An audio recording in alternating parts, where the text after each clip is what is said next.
की एक कहानी है। एक ऐसी लड़की जो अपनी परंपराओं को जीवित रखने और अपने लोगों का नेतृत्व करने के लिए दृढ़ संकल्पित। उसके लंबे गहरे भूरे बाल जो अक्सर छोटी मोतियों और रिबन से सजे रहते थे उसकी सुंदरता को और बढ़ा देते थे। ये सिर्फ बाल नहीं बल्कि उसकी सांस्कृतिक धरोहर का प्रतीक थे।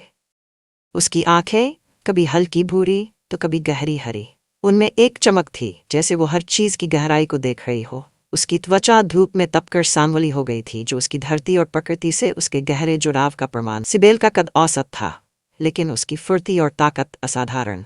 यही गुण उसे एक बेहतरीन योद्धा और नृत्यांगना बनाते थे।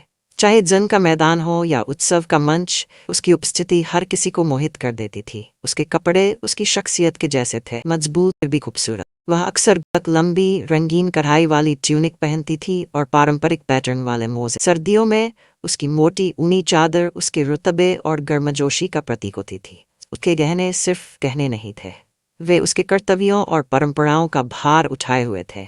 उसकी गर्दन में उसके परिवार का प्रतीक चिन्ह बना हुआ हार और उसकी बाहों में बुजुर्गों द्वारा दिए गए सम्मान के प्रति ये उसकी पहचान थे। उसका चेहरा आत्मविश्वास से भरा हुआ कि मुस्कान में दृढ़ता और उसकी निगाहों हर चुनौती को स्वीकार करने की तैयारी। सिबेल की कहानी बलिदान, संघर्ष और अपने लोगों की सुरक्षा के प्रति उसकी प्रतिबद्धता की कहानी है।